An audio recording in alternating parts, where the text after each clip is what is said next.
Hello everyone, welcome to back my YouTube channel M selection. और आज आपको बता दें कि थोड़ा सा मैं आप लोगों को एक अवेयरनेस बताना चाहूँगी। यूजीसी नेट 2025 दिसंबर के बैच के लिए जो डॉक्यूमेंट रिक्वायरमेंट होती है, कैसे आपको फॉर्म फिल करना है, कैसा क्या है ना, इन सब चीज़ों के बारे में मैं आपको बताऊंगी। यहाँ पर क्या है कि बच्चे बहुत कंफ्यूज हो जाते हैं और क्या करते हैं कि उसमें मिस्टेक कर देते हैं। तो कुछ इंस्ट्रक्शंस है जिसको आप फॉलो करना है। और आपका फॉर्म जो है दिसंबर 2025 का मे बी अक्टूबर में ही आपको मिड अक्टूबर में देखने को मिल जाए। अभी तक तो कोई फॉर्म का नोटिफिकेशन नहीं आया है, लेकिन जल्द ही नोटिफिकेशन आ जाएगा। चलिए हम यहाँ पे बात कर लेते हैं कि जो आप क्या है कि प्रीवियस से सीख ले, जिससे आपको आने वाले टाइम पे ना जो आपका फॉर्म आएगा उसको प्रॉब्लम नहीं होगी फॉर्म फिल करने के लिए। स्पेशली जो बिगनर होते हैं उनको दिक्कत होती है। यहाँ पे क्या है, यहाँ पे हम बात कर लेते हैं कि instructions for filling online application form, इनके हम देख लेते हैं। जो भी हम फॉर्म फिल करते हैं, चलिए पढ़ लेते हैं। यहाँ पर देखिए, candidate have to apply for UGC NET. यहाँ पे जून 2025 का है, तो ये आपका लिखा होगा दिसंबर 2025। ऑनलाइन क्या है, यहाँ पे देखिए, यहाँ पे लिखा है ऑनलाइन, है ना। Only by assigning the website. जिस भी वेबसाइट से आप जो यूजीसी नेट की वेबसाइट है ना, ये देखिए यहाँ पर दी हुई है। इसी वेबसाइट से आप क्या कर सकते हैं, फॉर्म फिल कर सकते हैं, है ना। इस यूजीसी नेट का फॉर्म जो है इस वेबसाइट से फॉर्म फिल कर सकते हैं। और आपको अगर आप किसी अदर मोड से फॉर्म फिल करते हैं तो वो एक्सेप्टेबल नहीं होगा, है ना। यहाँ पे देखिए लिखा है, the application form other than online mode would not be accepted in any case. आपका जो फॉर्म है अगर आप किसी और माध्यम से भरते हैं, आवेदन करते हैं या किसी और ऑनलाइन प्लेटफॉर्म से भरते हैं, तो वो मान्य नहीं होगा। आपको यूजीसी नेट की वेबसाइट पे जाना है, ठीक है। यूजीसी नेट की वेबसाइट जो है ugcnet.nta.ac.ni पे जाकर आप वहां से इसका फॉर्म फिल करेंगे, ठीक है। अदर और कोई वेबसाइट से अगर भरते हैं तो वो एक्सेप्टेबल नहीं होगा, ठीक है। तो आप लोग ध्यान से, ये चीजें बहुत इंपॉर्टेंट होती हैं, इसको जरूर आप लोग देखिएगा। देन इसके बाद क्या है इन्होंने बोला है, देखिए यहाँ पर एक चीज और है, only one application is to be submitted by a candidate. जो कैंडिडेट के द्वारा क्या होगा, केवल एक ही जो एप्लीकेशन होगा वो स्वीकार किया जाएगा, ठीक है। समझ गए आप। और हाँ, वो अपना फॉर्म जो भी है भरेंगे। देन इसके बाद क्या बोला है इन्होंने, अगर जैसे more than one application, multiple application form for same subject submitted by the candidate will be rejected। उसको क्या है कि अपना एक ही अपना एप्लीकेशन फॉर्म सबमिट करना है, भरना है, जो भी उसका सब्जेक्ट है। अगर वो कैंडिडेट, कोई भी कैंडिडेट या आप अगर एक सब्जेक्ट से अधिक आप मल्टीपल सब्जेक्ट से फॉर्म फिल कर रहे हैं और तो वो आपका रिजेक्ट हो जाएगा। जैसे मल्टीपल सब्जेक्ट जैसे आपका है, आप उसी फॉर्म को 2-3 बार भर रहे हैं, तो वो क्या हो जाएगा, आपका जो है रिजेक्ट हो जाएगा, है ना। यहाँ पर एक से अधिक आवेदन अर्थात जैसे एक ही विषय के लिए एक से अधिक आवेदन पत्र क्या किया जाएगा, आपका रिजेक्ट कर दिया जाएगा। तो ये बहुत सावधानी से आप लोग फॉर्म फिल करिएगा, है ना, यहाँ पर, ठीक है। अब हम बात कर लेते हैं यहाँ पे कुछ सजेशंस इन्होंने जो दिए हुए हैं, है ना। कुछ सुझाव जो है कि it is a suggest that the candidate should keep the following read before starting the filling of the application form।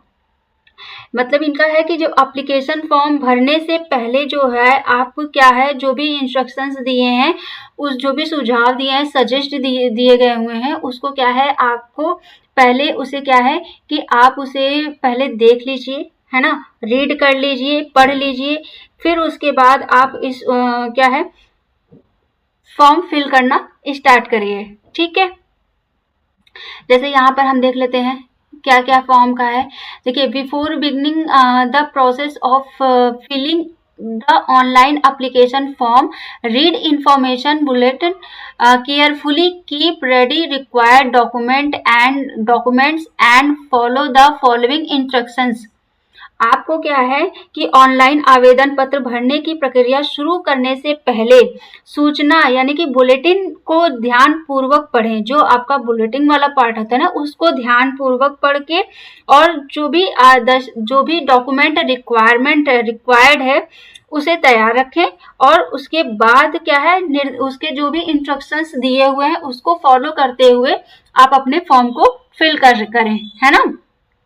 जैसे यहाँ पे देखिए लिखा हुआ है copy for the board university certificate for candidate name, mother name, father name and date of birth, यानी कि जो भी आपकी यूनिवर्सिटी या जो भी आपके बोर्ड में आपके नाम और आपके माता पिता का नाम, डेट ऑफ बर्थ जो भी लिखी है उसको आप यहाँ पे मेंशन करेंगे, फिल करेंगे। ऐसा नहीं कि आपके मार्कशीट में कोई और नाम है और आप फॉर्म में कुछ और भर रहे हैं, ऐसा नहीं करना है। आपके मार्कशीट में या आप जो भी नाम है उसे आपको फिल करना है, ठीक है। यहाँ पे क्या है, टाइप फॉर आइडेंटिफिकेशन, जो भी आप यहाँ पे लगाना चाह रहे हैं, जो भी आप अपनी आईडी प्रूफ देना चाह रहे हैं, जैसे बैंक अकाउंट का हो, पासबुक की फोटोग्राफ हो गई, ठीक है, पासपोर्ट नंबर हो गया, राशन कार्ड हो गया, आधार कार्ड हो गया, वोटर आईडी कार्ड हो गया, है ना, अगर गवर्नमेंट आईडी हो गई, तो जो भी आप लगाना चाहते हैं तो आप लगा सकते हैं। बेसिकली आपके लिए बेस्ट होता है जो आधार नंबर, है ना, आधार नंबर आप लगाएं, ज्यादा बेटर रहता है। क्वालिफाइंग डिग्री सर्टिफिकेट और लास्ट सेमेस्टर मार्कशीट, जो भी आपका क्वालिफाइंग डिग्री है यानी कि जो भी आपने पीजी किया है उसकी डिग्री की यहाँ पे बात की जा रही है, ना कि ग्रेजुएशन की। जो ग्रेजुएशन में फोर्थ ईयर वाले होंगे वो फिल कर सकते हैं, थर्ड ईयर वाले जो 6 सेमेस्टर या थर्ड ईयर होते हैं वो नहीं, वो जो पीजी किए होंगे वो बच्चे कर सकते हैं, है ना। यहाँ पे लास्ट ईयर जो आपकी डिग्री होगी उसके सर्टिफिकेट होंगे, लास्ट सेमेस्टर मार्कशीट होगी, वो आप यहाँ पे अप्लाई करेंगे, ठीक है। फिर उसके बाद क्या कह रहा है, your mailing address as well as permanent address with pin code, जो भी आप एड्रेस यहाँ पर लगा रहे हैं, आप अपने घर का जो भी एड्रेस लगा रहे हैं विद पिन कोड, यानी कि पिन कोड के साथ परमानेंट एड्रेस आप यहाँ पे फिल करेंगे, ठीक है। Your 4 cities for centre of your choice, जो भी आप सिटी में जो भी सेंटर आप चाह रहे हैं कि मेरा एग्जाम सेंटर यहाँ पे जाए, आप 4 सिटी सेंटर को चूज कर सकते हैं। यहाँ वहां पे फर्स्ट, सेकंड, थर्ड, फोर्थ करके आप डाल सकते हैं कि पहला प्रेफर आप क्या रखेंगे, आप अपने डिस्ट्रिक्ट में चाहते हैं या आप बाहर चाहते हैं, तो वो यहाँ पर आप फिल कर सकते हैं, है ना। फिर code of UGC net subject, यानी कि जो भी आपका यूजीसी नेट का सब्जेक्ट है, कोड है, वो आप यहाँ पे फिल करेंगे। Code of subject at post graduation level, यहाँ पे जो आपका बात कर रहा है कि स्नातक स्तर पर विषय कोड को, जो भी आपका मतलब यहाँ पे जो पीजी में आपका सब्जेक्ट है वो कोड आप यहाँ पे फिल करेंगे। जैसे आपका हो गया कि कॉमर्स का अलग कोड होता है ना, आपका अगर कॉमर्स है तो कॉमर्स का अलग कोड होगा, और आपका ज्योग्राफी है तो ज्योग्राफी का अलग होता है, हिस्ट्री का अलग होता है, पॉलिटिकल साइंस है, सोशियोलॉजी है, जो भी आपका सब्जेक्ट है उसके आप यहाँ पे कोड फिल करेंगे, है ना। कैटेगरी सर्टिफिकेट यहाँ पर अप्लीकेबल होगा, ठीक है, कैटेगरी सर्टिफिकेट तो आपके पास होना चाहिए। यहाँ पर ईडब्ल्यूएस सर्टिफिकेट, अगर आप ईडब्ल्यूएस में आते हैं तो वो उसका सर्टिफिकेट होना चाहिए। पीडब्ल्यूडी का अगर आप हैं, मतलब आप अगर अप्लीकेबल हैं आप, तो आपके पास वो सर्टिफिकेट होना चाहिए, है ना। फिर यहाँ पर email address and mobile number of candidate का जो है मोबाइल नंबर होना चाहिए, यहाँ पे फिल करेंगे। ईमेल एड्रेस आप प्रॉपरली फिल करेंगे।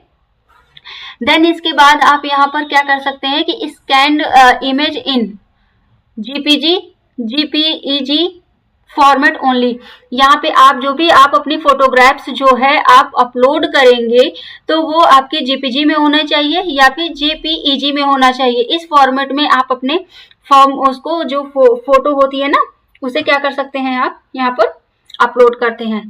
तो आई होप कि आपको ये स्टेप आपको समझ में आया होगा, है ना।